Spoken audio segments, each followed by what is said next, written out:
ஆவணமின்றி எடுத்து வரப்பட்ட 4,80,940 ரூபாய் ரொக்க பணத்தை தேர்தல் பறக்கும் படை அதிகாரிகள் பறிமுதல் செய்தனர்.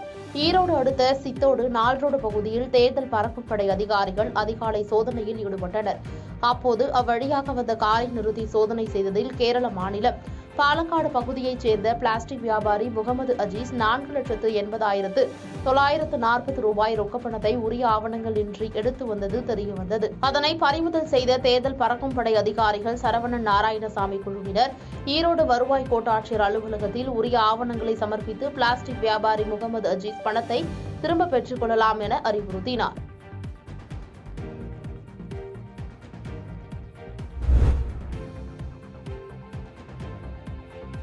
டெல்லி முதல்வர் அரவிந்த் கெஜ்ரிவால் கைது செய்யப்பட்டதை கண்டித்து கடலூரில் ஆம் ஆத்மி கட்சியினர் ஆர்ப்பாட்டத்தில் ஈடுபட்டனர். இந்தியா கூட்டணியின் முக்கிய தலைவரான கெஜ்ரிவால் கைது டெல்லி அரசியலில் பெரும் பரபரப்பை ஏற்படுத்தியது. மேலும் அரசியல் பழிவாங்கும் நடவடிக்கையாக அமலாக்கத்துறையை ஏவி கெஜ்ரிவாலை பாஜக கைது செய்துள்ளதாக ஆம் ஆத்மி கட்சி கண்டனம் தெரிவித்து நாடு முழுவதும் பல்வேறு போராட்டங்களை நடத்தி வருகின்றது. அதன் ஒரு பகுதியாக கடலூரில் ஆம் ஆத்மி கட்சியினர் அரவிந்த் கெஜ்ரிவால் கைதை கண்டித்து ஆர்ப்பாட்டத்தில் ஈடுபட்டனர். கடலூர் மஞ்சக்குப்பம் தலைமை தபால் நிலையம் அருகில் நடைபெற்ற ஆர்ப்பாட்டத்தில் 100க்கும் மேற்பட்ட கட்சி நிர்வாகிகள் கலந்து கொண்டு கட்சியின் சின்னமான துடப்பத்தை கையில் ஏந்தி கண்டன கோஷங்களை எழுப்பினர்.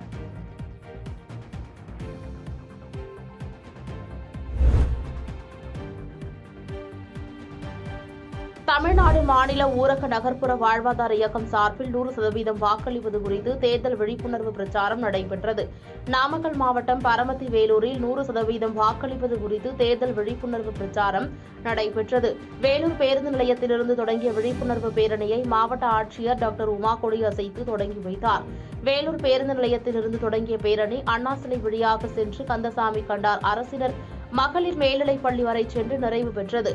இந்த பேரணியில் ஊரக வளர்ச்சி மகளிர் சுய உதவிக் குழுவினர் பள்ளி மாணவர்கள் 200க்கும் மேற்பட்டோர் கலந்து கொண்டனர்.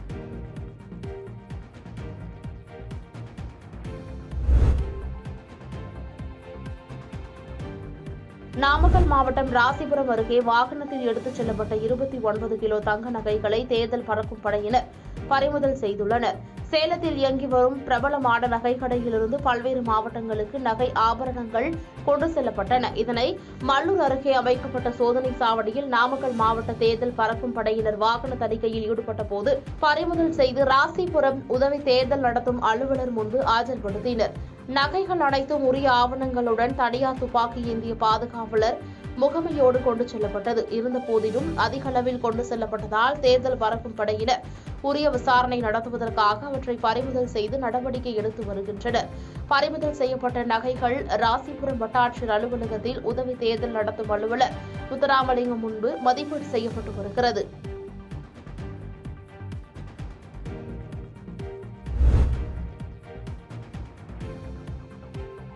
தென்காசி மாவட்டத்தில் நாடாளுமன்ற தேர்தல் குறித்து வாக்காளர்களிடம் விழிப்புணர்வு ஏற்படுத்தும் வகையில் குறும்படம் வெளியிடப்பட்டது. தமிழகத்தில் நாடாளுமன்ற தேர்தல் வருகின்ற ஏப்ரல் 19ஆம் தேதி நடைபெற இருக்கும் நிலையில் பொதுமக்களிடையே தேர்தல் குறித்து பல்வேறு விழிப்புணர்வுகள் ஏற்படுத்தப்பட்டு வருகிறது. அந்த வகையில் தென்காசி மாவட்டத்தில் கையெழுத்து இயக்கங்கள், வாகன பேரணி உள்ளிட்டவைகள் நடைபெற்று வருகிறது. தொடர்ந்து தென்காசி மாவட்ட ஆட்சியர் அலுவலக கூட்டரங்கில் தேர்தல் திருவிழா தேசத்தின் பெருவிழா என்ற தலைப்பில் குறும்படம் வெளியீட்டு விழா நடைபெற்றது. இந்த குறும்படத்தை மாவட்ட ஆட்சியரும் தேர்தல் நடத்தும் அலுவலருமான கமல் கிஷோர் வெளியிட்டார். நிகழ்ச்சியில் மகளிர் சுய உதவிக் குழு பெண்கள், பொதுமக்கள் என பலர் கலந்து கொண்டனர்.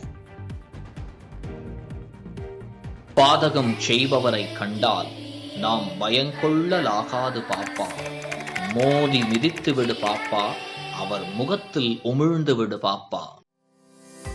அண்மை செய்திகளை உடனுக்குடன் தெரிந்து கொள்ள இணைந்திருங்கள் எம் நாடு தொலைக்காட்சியுடன்.